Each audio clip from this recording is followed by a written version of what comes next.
warahmatullahi wabarakatuh.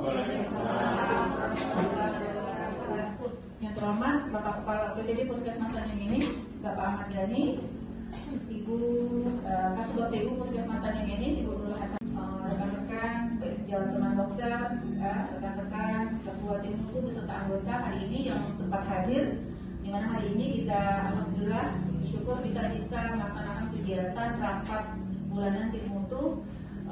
Insya Allah kita laksanakan untuk 2 bulan kegiatan, yaitu bulan Februari dan bulan Maret. Yang sebelumnya bulan 2 sempat tertunda karena beberapa teman kita banyak yang terkonfirm COVID positif ya.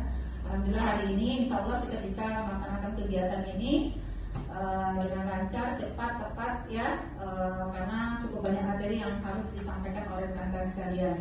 Terima kasih pada Pak Gandhi yang hari ini sudah hadir beserta teman-teman juga yang sudah bersedia hadir tepat waktu.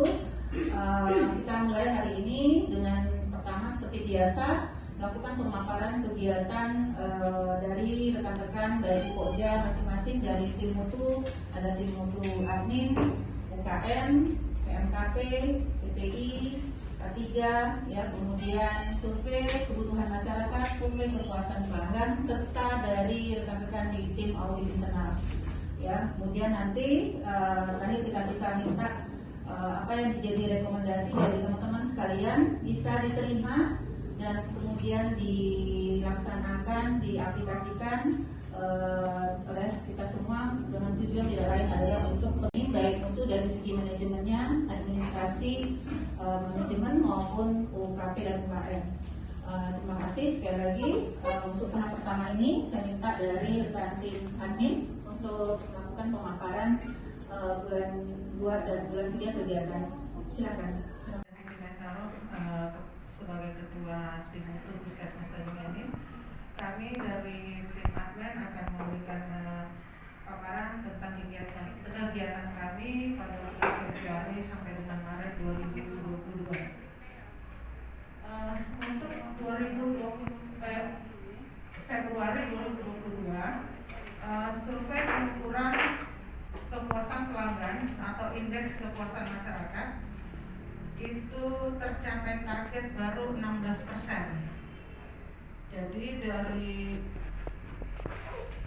target yang harus dilakukan pada bulan Februari itu sebanyak 175 sampel, kami tim survei hanya mendapatkan 157 responden. Artinya hanya tercapai 89,7% dari target yang harusnya dilakukan sebanyak 175 orang. Di mana dalam satu hari sebenarnya target itu 8 sampai dengan 9 orang.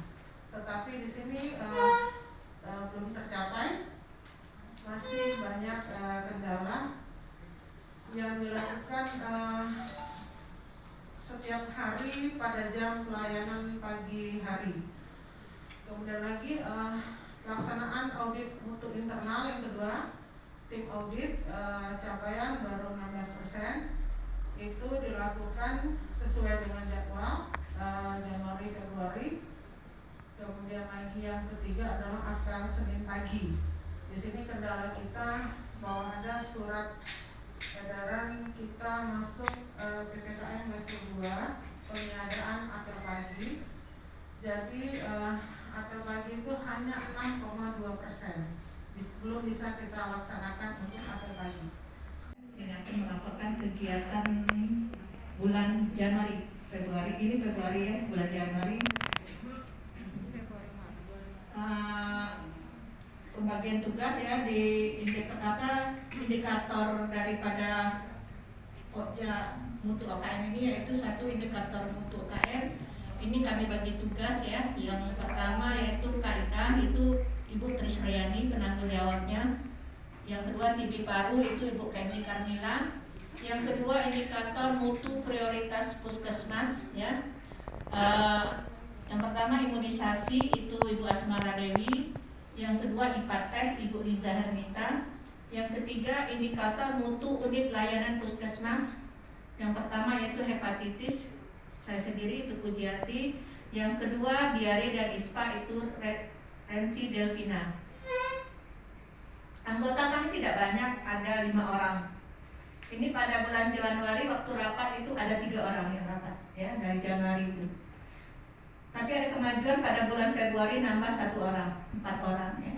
Nasional Mutu UKM yaitu KIK dan TB Paru. Nah ini untuk UKM KIK pada bulan Januari yaitu targetnya yaitu target tahunan 1.500. Programnya yaitu input data ya, pelayanan ANC sesuai standar ya.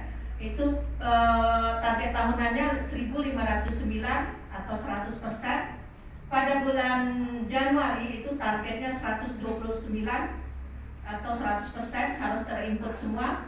Kenyataannya pada bulan Januari itu hanya 51 yang terinput atau 39,5%. Analisanya yaitu yang pertama yaitu kinerja daripada bidang desa ya, masih dalam pencapaian kinerja daripada bidang desa belum maksimal dan pencapaian jumlah persalinan masih pada bulan belum maksimal pada persalinan bulan Januari ya. Tindak lanjutnya koordinasi dengan bidan koordinator dan bidan desa ya. Tindak lanjut terpilih yaitu koordinasi dengan bidan koordinator dan bidan desa.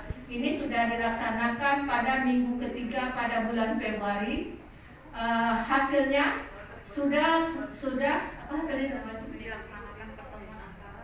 Sudah dilaksanakan pada minggu ketiga itu pertemuan antara bidan koordinator, bidan desa dan penanggung jawab mutu UKM KIK ya. Jadwal monet yaitu pada bulan Maret itu akan dilaksanakan yaitu setelah melihat daripada laporan bulan Februari 2022. Yang kedua analisa masalah, laporan dari bidan desa dikumpulkan ke puskesmas tanggal 25 sehingga pencapaian tanggal 25 ke atas itu tidak dilaporkan bulan selanjutnya. Rencana tindak lanjut untuk Februari tahun 2022 laporan bidan desa dikumpulkan ke puskesmas pada tanggal 1 Maret 2022. Sama itu ya rencana tindak lanjutnya untuk Februari 2022 dilaporkan pada bulan Maret 2022. 3 persalinan di RS Bank.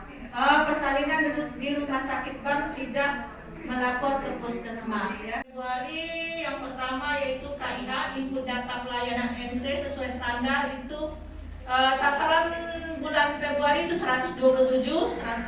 Alhamdulillah pencapaian pada bulan Februari ini semua masuk terinput semua. Sudah 127 atau 100%. Lanjut. Inputan INM dan IKP bulan Januari 2021. Laporan insiden keselamatan pasien. Tanggal 8 Februari 2022 jam 17.00 WIB, pasien atas nama Farel Dery Danwarta, laki-laki 11 tahun, disuntik vaksinasi COVID-19 di puskesmas jam 10, diobservasi dan pulang ke rumah jam 17 WIB. Setelah pasien bangun dari tidur, timbul gatal-gatal di seluruh tubuh, konsul ke bidan desa dan minum cetirizine setengah tablet. Keesokan harinya pasien ke puskesmas karena masih terasa gatal dan diterapi injeksi steroid dan antihistamin. Jenis insiden KTD. Analisa resiko, tingkat resiko 2 minor, probabilitas 4 berulang, grading moderat atau hijau. Kelola risiko dilakukan investigasi sederhana, rekomendasi pasien istirahat yang cukup, bila ada keluhan lain segera ke Pasienkes, petugas lebih waspada terhadap risiko KIPI. Rekam medis sebagai indikator prioritas layanan klinis. Survei pendaftaran dan rekam medis bulan Januari jumlah sampel 52, lengkap 40, tidak lengkap 12. persentase 76,9%, keterangan tidak lengkap KK dan nomor telepon. Bulan Februari jumlah sampel 25, lengkap 14, tidak lengkap 11, persentase 56%, keterangan tidak lengkap, nama lengkap, jenis kelamin, KK dan kunjungan. Kegiatan tim PMKP bulan Maret 2022. 1. Melakukan input kepatuhan identifikasi pasien dan IKP pada aplikasi MM. 2. Melakukan survei kepatuhan identifikasi pasien oleh kelompok 1. 3. Pencatatan dan pelaporan IKP. Yang disurvei dan 100% melakukan identifikasi pasien. Laporan insiden keselamatan pasien bulan Februari 2022. Ada 1 kasus IKP bulan Februari 2021 yang diakukan. Dan keselamatan itu ada 7. Yang pertama keselamatan dan keamanan. Yang kedua pengelolaan dan bahan limbah berbahaya. Yang ketiga manajemen emergensi dan kedaruratan. Keempat pengamanan kebakaran. Kelima peralatan kesehatan. Keenam sistem utilitas. Dan yang ketujuh pendidikan dan pelatihan petugas. Di bulan Februari dan Maret, untuk bulan Februari kemarin sudah membuat KAK, walaupun mungkin KAK-nya belum terlalu sempurna. Kemudian membuat SOP, ada beberapa SOP. Kemudian membuat safety briefing ini belum, masih tertunda ya Bu Maya. Karena kemarin kita banyak yang kena COVID, jadi ditunda dulu. Mudah-mudahan mungkin sudah lebaran Bu ya, diundur terus jadinya.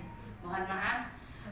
Kemudian untuk kegiatan yang keempat yaitu RCU karyawan, itu sudah terlaksana di bulan ini dan bulan kemarin. Kemudian melaksanakan identifikasi resiko. Yang selanjutnya itu membuat laporan KTD dan KPC. Bulan Jumat tanggal 4 Februari 2022 pukul 10 waktu Indonesia Barat, petugas bernama Dr. Wahyu menyenggol toples wadah kapas di meja dental Umi sehingga terjatuh ke lantai dan pecah. Petugas tidak mengalami cedera. Kategori kejadian yaitu KPC, analisa risiko tingkat probabilitasnya 2, tingkat risikonya moderat 3, dan grading moderat hijau. Rekomendasi dari tim MFK untuk karyawan dianjurkan untuk lebih berhati-hati saat melaksanakan tindakan. Kemudian untuk toples tempat kapas atau kasa hendaknya diganti dengan bahan yang anti pecah atau bahan plastik.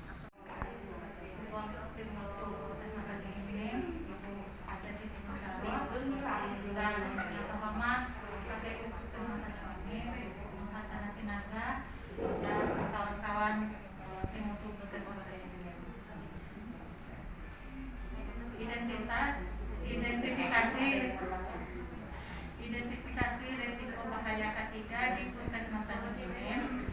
Yang kami identifikasi kemarin itu ada 5 ruangan. Itu yang pertama kulit gigi, itu bahaya.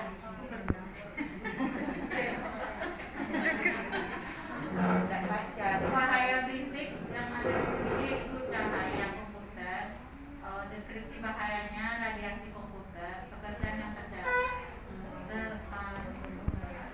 dokter gigi, perawat, konsekuensinya mata lelah, risikonya mungkin, risikonya sedang, level risiko sedang.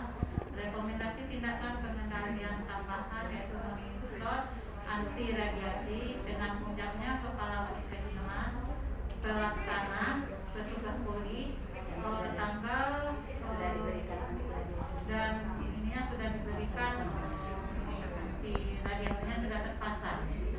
Yang ini adanya bahaya yang teridentifikasi yaitu bising. Deskripsi bahayanya bising dari mesin bor gigi. Pekerja yang terpapar itu dokter dan perawat. Konsekuensinya gangguan atau penurunan pendengaran sementara waktu atau permanen. Rekomendasi tindakan pengendalian tambahannya pengukuran, pancangan, bising dan getaran secara berkala, yaitu pakaian yang teridentifikasi yang ketiga di poli gigi, yaitu adanya getarannya dari mesin bor gigi, konsekuensinya ke bas, gangguan sistem pendengaran, gangguan sistem peredaran darah. Risikonya semuanya sedang. Kami memaparkan mengenai kegiatan PPI pada bulan Februari dan Maret.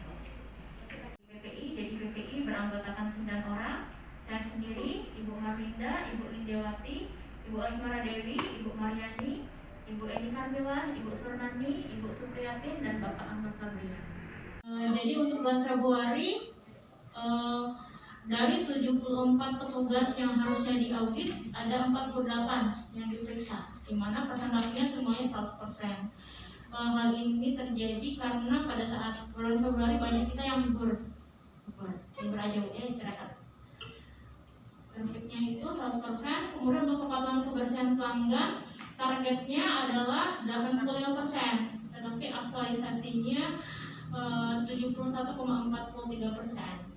Nah, ini setelah saya analisis, pada saat penginputan untuk kepatuhan kebersihan tangan itu kan menggunakan 5 indikator WHO, di mana ada harusnya mencuci tangan sebelum berkontak dengan pasien, melakukan tindakan aseptik, kemudian setelah berkontak pasien, berkontak lingkungan sama lingkungan pasien. Nah, untuk beberapa poli 5 itu mungkin memenuhi, tapi untuk poli lainnya yang tidak melakukan tindakan ke pasien pasti tidak cuci tangan kan, karena tidak ada yang melakukan tindakan invasif dan tidak ada yang melakukan pelayanan pasien. Jadi setelah analisis ada salah penginputan, harusnya yang 5 tadi 2 yang dicontek dan 3-nya dikosongkan. Nah, itu nanti kami evaluasi dan perbaiki lagi untuk di web indikator nasional mutu. Setelah lebaran juga kali ya, untuk diharapkan agar masing-masing poli yang melakukan tindakan infektif yang punya kemungkinan untuk terjadi percikan bahan infeksius ini bisa melakukan itu dengan sanksi. Kemudian untuk kegiatan bulan Maret yang kami lakukan adalah ini, survei indeks nasional mutu juga. Pada bulan Maret, kepatuhan APD dari 74 petugas yang diinput ada 53 orang dengan persentase 100%. Kemudian untuk kepatuhan kebersihan tangan itu 91,14%. Ini di bulan Februari, pembentukan posyandu lansia yang belum terrealisasi. Yang kedua, sosialisasi penyakit DBD dan pembentukan kader jemari di SD Negeri 4 Lawang Kidul. Yang ketiga, permohonan vaksin COVID booster untuk pelayan publik. Yang keempat, permohonan pelatihan dan pembinaan P3K bagi satpam di PLN Bukit Asam oleh PT Natafade. Jadi permohonan pembentukan posyandu lansia di wilayah Dusun Tanjung. Jadi pendataan sasaran lansia ini masih belum dilakukan, kemudian kesepakatan belum ada, dan monitoring kembali di bulan Maret 2022. Permohonan sosialisasi DBD dan pembentukan kader jemari di SD Negeri 4. Jadi masalahnya mengapa perlu dilakukan sosialisasi? Kurangnya pengetahuan siswa SD Negeri 4 Lawang Kidul tentang penyakit DBD. Ada surat masuk yang dikirimkan oleh kepala sekolah SD Negeri 4 ke puskesmas. Analisanya dengan membentuk kader genetik remaja mandiri pada siswa Negeri 4 Lawang Kidul. Ini rencana dijadwalkan pada tanggal 3 Februari 2022 di SD Negeri 4 Lawang Kidul. Dan tindak lanjutnya telah dilaksanakan sosialisasi DBD dan penandatangan komitmen bersama kader jemari. Monitoringnya dukungan dari lintas sektor kegiatan ini sehingga di lingkungan SD Negeri 4 Lawang Kidul bebas kritik. Selanjutnya ini dokumentasi kegiatan sosialisasi DBD dan pembentukan kader jemari. Posyandu lansia kita ini masih tentang pembentukan di wilayah Dusun Tanjung. Nah, di sini permasalahannya itu masih ingin mendapatkan pelayanan kesehatan sesuai kebutuhan di sasaran kita di lansia ya. Masalahnya masih belum ada juga pendataan. Ini ini sebenarnya sudah lama sih permintaan ini, cuma mungkin PJ-nya mungkin banyak kegiatan atau gimana. Tapi sudah koordinasi sebenarnya dia dengan kader, tapi ya sampai sekarang belum ada juga, padahal sebelumnya sudah ada informasi 60 orang sasaran. Bulan ini kita sebenarnya memang ada kegiatan kuesioner identifikasi kebutuhan masyarakat di bulan ini. Alhamdulillah sudah berjalan 75%. Mungkin laporan nanti kita akan buat di bulan April 2022. Subjek pelanggan akan membacakan laporan dari kegiatan kami. Ketua Febrina Handayani AMG, anggotanya yaitu 1 Ibu Suryana, 2 Ibu Atika Mulia, 3 Ibu Tansilawati, 4 Rita Hartati, 5 Yulianti, 6 Yesi Fitriani, 7 Fitriani, 8 Dwi Mahatina. Jenis kelamin atau gender pada bulan Februari dan Maret tahun 2022, yaitu laki-laki jumlah respondennya sebanyak 47,13% di bulan Februari, kemudian perempuannya sebanyak 52,87%. Di bulan Maret jumlah responden berdasarkan gendernya yaitu laki-laki sebanyak 45,89%, perempuan sebanyak 54,11%.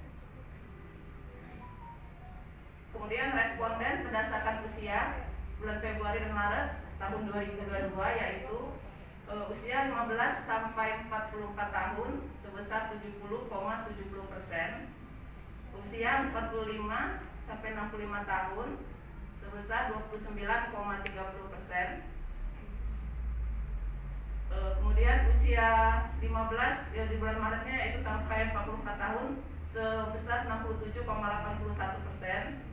Usia 45 sampai 65 tahun sebesar 32,19%. Pekerjaan bulan Februari dan Maret,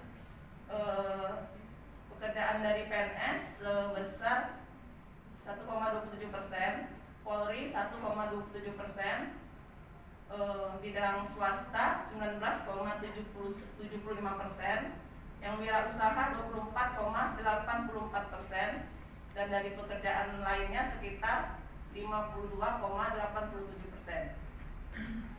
Berdasarkan jenis pekerjaan di bulan Maret, yang PNS yaitu 2,05%, Polri 1,30%, TNI 0,70%, swasta 19,90%, wirausaha 90,96%, dan pekerjaan lainnya sekitar 65%. Bulan Maret tahun 2022, responden terbanyak dari poli umum yaitu sebanyak 30,82%, kemudian poli lansia sebanyak 29,45%, poli remaja sebanyak 8,90%, poli KIA atau KB atau poli gigi sebanyak 8,22%. Untuk poli pelayanan Puskesmas Tanjung ini berdasarkan hasil survei di bulan Februari tahun 2022. Nah, itu bisa dilihat di situ Bu ya. Nilai IKP-nya yaitu 85 dari imunisasi, poli imunisasi. Mutu pelayanannya adalah B. Terbaik. Terus poli KIA dari hasil olah datanya mutu pelayanannya B. Lanjut. Poli lansia dari hasil pengolahan datanya adalah mutu pelayanannya adalah B. Poli MTBS hasil pengolahan datanya mutu pelayanannya adalah B atau baik. Poli umum mutu pelayanannya juga adalah B atau baik. Poli TB itu adalah mutu pelayanannya adalah B atau baik juga. Poli gigi hasil data dari hasil olah datanya yaitu C. Lanjut. Poli remaja hasil pengolahan datanya adalah mutu pelayanannya C. Poli pendaftaran hasil pengolahannya adalah C. Poli jiwa juga adalah hasilnya C karena jumlah respondennya cuma 1, jadi tidak bisa dihitung. Yang mengacu pada Undang-Undang Dasar Nomor Undang-Undang Nomor 25 Tahun 2009 tentang Pelayanan Publik, yaitu beberapa pelayanan terkait survei sudah dijalankan. Temuan auditnya yaitu SOP yang diperlukan tidak semuanya ada, baru dalam proses melengkapi. Rekomendasinya hendaknya segera melengkapi SOP yang dibutuhkan dan menjalankan tugas sesuai SOP tersebut. Tanggal perbaikan yaitu Maret 2022. Yang fakta yang kedua yaitu jadwal penugasan piket petugas sudah ada. Temuan audit terkendala kadang staf yang bertugas tidak selalu bisa standby karena ada tugas yang lainnya. Rekomendasinya hendaknya ada tanggung jawab dari masing-masing staf yang ditunjuk agar jika berhalangan segera cari pengganti. Tanggal perbaikannya itu Maret 2022. Yang kedua yaitu temuan audit dari jadwal penugasan piket itu, koordinator grup masih ada sedikit rasa sungkan untuk memerintah anggotanya yang lebih tua, sehingga terkesan koordinatornya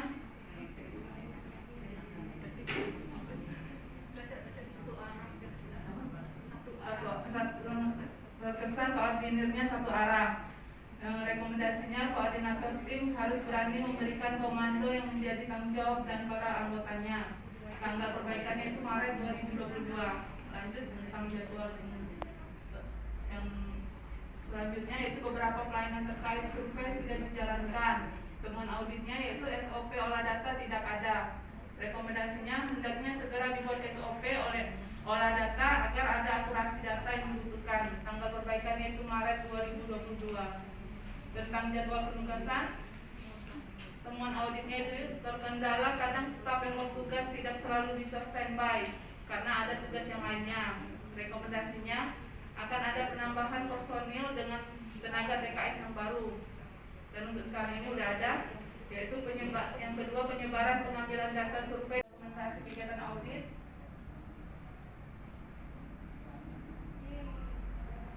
Ini instrumen. Faktanya itu alat USG sudah tersedia karena sarana prasarana hampir lengkap. Temuannya belum dapat dilaksanakan secara optimal terkait tenaga kompetensi yang kurang waktu bulan Februari. Rekomendasinya itu mohon usulan refreshing training USG lagi, terutama bagi tenaga yang dibutuhkan untuk terlibat dalam pelayanan. Tanggal perbaikan yaitu April 2022. Yaitu SOP terkait keseluruhan pelayanan yang sudah ada. Temuan audit masih ada beberapa pelayanan yang tidak dijalankan sesuai SOP sehubungan dengan tenaga dan tempat yang tidak memadai. Rekomendasinya penambahan tenaga dan alokasi ruangan yang memadai ditinjau per semester. Program ANC terpadu sudah dijalankan. Temuan audit terdapat beberapa kendala terutama pada bides yang mengeluh lapor yang belum lengkap atau tidak ada. Rekomendasinya pemetaan yang merata peralatan lapor minimal terkait kebutuhan sesuai ANC disedia Polindes.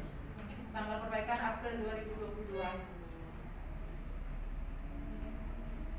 Fakta yang selanjutnya itu pelayanan USG yang sudah terjadwal pada Selasa dan Kamis dan sewaktu-waktu jika ada emergensi USG yang dibutuhkan. Temuan audit kendala yang ditemui jika klinis yang bersangkutan secara bersamaan sedang DL. Rekomendasinya menambah tenaga kompeten baru. Tanggal perbaikan April 2022. Pelaksanaan ANC sudah rutin tiap hari terjadwal. Temuan audit tidak dapat melakukan pelayanan dengan cepat karena kurang tenaga untuk tindakan. Karena tempat yang kecil jadi harus ngantri tindakan demi tindakan dan jadwal yang bertumburan dengan juga salah satu kendala yang terjadi. Rekomendasinya penambahan tenaga dan pengadaan ruang khusus tindakan. Tanggal perbaikan yaitu per semester. Aplikasi INM sudah dilaksanakan. Temuan audit data yang diinput tidak semua masuk ke aplikasi INM. Rekomendasi harus input sesuai bulan berjalan. Tanggal perbaikan Maret 2022.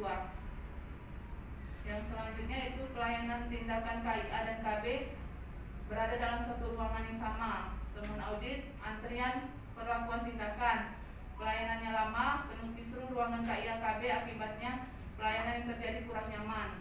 Rekomendasinya segera diadakan ruang khusus tindakan tapi tetap bersifat terpadu dan ada penanggung jawab. Dan hal perbaikannya yaitu per semester. Rencana audit DKA Auditornya yaitu Kenny Caroline dan Ibu Haja Liza Hermita, auditor 4 orang. Kemudian kegiatan proses yang dilaksanakan pada saat audit yaitu alur pelayanan, format status pasien, kelengkapan sarana pelayanan. Standar kriteria yang digunakan yaitu Permenkes Nomor 4 Tahun 2019 tentang standar pelayanan minimal, tanggal audit 18 Maret tahun 2022 pukul 13.30 sampai dengan pukul 15. Rencana perbaikan monitoring pada tanggal 23 Maret tahun 2022. Laporan pelaksanaan audit, standar kriteria audit yang diacu yaitu Permenkes Nomor 4 Tahun 2019. Daftar bahan pertanyaan, mengapa pelayanan surat keterangan sehat dikeluhkan pasien dengan alur yang repot dan panjang? Fakta, pasien sering bingung karena alur periksa bolak-balik dan membingungkan. Temuan audit, alur pelayanan belum memiliki ketetapan dan belum ada SOP pelayanan surat keterangan sehat. Setelah penandatanganan surat keterangan sehat, pasien balik lagi untuk cap surat. Rekomendasi yang pertama, segera dibuat SOP pelayanan sesuai dengan kriteria pelayanan yang diberikan. SOP surat keterangan sehat pemeriksaan fisik, SOP surat keterangan sehat dengan pemeriksaan laboratorium darah rutin, SOP surat keterangan sehat dengan pemeriksaan buta warna.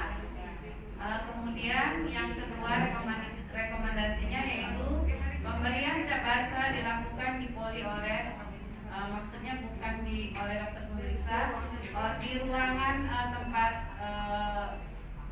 penandatanganan surat keterangan sehat. Standar selanjutnya yaitu dengan pertanyaan, apakah sudah tersedia format asesmen untuk pasien khusus kunjungan surat keterangan sehat? Fakta yang ada, dokter pemeriksa menuliskan hasil pemeriksaan di bukti tanda bayar atau pendaftaran pasien atau istilahnya pakai kopelan selama ini ya. Temuan audit, belum tersedia format yang tetap dan jelas. Rekomendasi pembuatan format physical assessment untuk kunjungan surat keterangan sehat. Kami audit ini yaitu ada 2, satu pelayanan di keterangan sehat, kemudian pelayanan kedua pelayanan imunisasi. Untuk unit pelayanan surat keterangan sehat yaitu yang kami lihat standar operasional prosedur SOP, kemudian alur pelayanan, sarana penunjang dan kendala yang dihadapi. Audit internal tugasnya yang di surat keterangan sehat ini tadi sudah dibacakan ya. Ini absen pada saat pelaksanaan audit. Audit dilaksanakan pada hari Kamis tanggal 18 Maret. Screening untuk selanjutnya bisa menerima pelayanan imunisasi BCG untuk bayi yang berumur lebih dari 2 minggu karena selama ini misinformasi terjadi penolakan layanan terhadap bayi yang kurang dari 1 bulan. Untuk bayi dengan kasus tertentu seperti penyakit jantung bawaan atau yang lainnya, sebaiknya imunisasi dilakukan di puskes di bawah pengawasan dokter. Untuk pelayanan imunisasi HB0 bisa dilakukan setiap hari di Puskesmas Tanjung Enim. Ada usulan perbaikan AC ruangan imunisasi karena selama ini kurang dingin. Untuk pelayanan Caten sebaiknya disosialisasikan agar tidak datang terlalu siang, agar proses penyuntikan tidak melewati jam istirahat. Untuk itu mohon kerjasama pelayanan Kespro untuk mengkondisikannya. Dan tidak ada kendala. Terkait SOP sudah lengkap dan lebih dari 85% sudah terlaksana dengan baik. Untuk menghindari mubazir vaksin yang sudah dibuka, sebaiknya dilakukan koordinasi yang baik dengan para bidan desa agar jika ada case imunisasi yang bermasalah dicatat dan dilaporkan ke Puskesmas Induk untuk kemudian dikoordinir agar bisa dilakukan di Puskesmas Induk pada hari pelayanan imunisasi yakni Senin dan Rabu. Terima kasih kepada pimpinan Puskesmas bahwa untuk sarana dan prasarana kemungkinan kalau untuk perencanaan di 2022 ini kemungkinan kita masukkan di AGT Bu, atau di JKN, karena untuk BOK kemarin sudah tidak bisa lagi. Kemungkinan kita akan bawa ke tim perencanaan Puskesmas Tanjung Enim mengenai sarana dan peralatan yang kita perlukan. Tetapi yang mendesak seperti kabel dari USG kami akan coba cari Bu ya, seperti kemarin untuk pemenuhan di kacang mulut di ruang gigi itu kita berusaha melakukan pemenuhan secara segera supaya pelayanan dapat dilakukan, termasuk juga untuk di surat keterangan sehat untuk di Senalancat dan Isihara kita usahakan sesegera mungkin supaya pelayanan dapat berjalan. Kemudian untuk yang section aerosol, stabilizer segala macam ya, alat-alat kita elektronik itu banyak yang belum memakai stabilizer seperti USG. Kenapa terjadi konslet? Itu karena kita lupa menaruh stabilizer sebelum sampai ke alat. Itu kelalaian kita, karena yang maklum kita nih yang tidak gali. Iya, itu kelemahan kita juga tidak ada pendidikan tentang kelistrikan. Setelah saya lihat, waduh, ini tidak ada stabilizer, fajar dia meledak. Mudah-mudahan alatnya tidak rusak. Nanti kita coba cari kabel mungkin powernya. Kalau memang alat masih bisa digunakan, kita usahakan memakai stabilizer. Terlebih juga banyak alat-alat lain yang kita belum memakai stabilizer. Kita akan usahakan di perencanaan 2022. Kemudian untuk yang capaian-capaian yang banyak belum tercapai, misalnya tadi di PNKP ya, di rekam medik banyak dan nomor HP identifikasi pasien yang berulang kali. Mungkin itu perlu kinerja kita yang perlu kita tingkatkan, karena terus terang di rekam medis nggak ada rekam medis ya hari ini di sini. Nah, di rekam medis itu ya beberapa teman itu satu terlambat datang ya, maaf ya, terlambat datang. Kami minta untuk unit Kesling melakukan pengusulan permintaan barang itu sesuai dengan spek yang ada di kita. Pertama dengan ukuran kotak sampah. Kemudian lagi kami minta, ini saya lihat di bawah ya, untuk Kesling itu Bu Wahyu, tolong diregistrasinya kotak sampah yang sudah tidak bisa diinjak, sehingga kita untuk membuang sampah harus mengangkat. Sementara itu kotak sampah infeksi. Nah, jadi tolong untuk mungkin bisa kita masukkan di perencanaan 2022 pemenuhan kotak sampah yang baru sesuai dengan standar yang berlaku di unit kesehatan. Ada yang membuat ketidaknyamanan dari paparan Juli tadi. Di Polimana ini harus kita perjelas supaya kita tidak lagi mendapat teguran dari masyarakat. Di Polimana itu Juli yang tidak ramah. Polimana. Standing ini, di mana di sini agenda untuk kegiatan bulan Februari dan Maret. Terima kasih atas segala perhatiannya. Wassalamualaikum warahmatullahi wabarakatuh.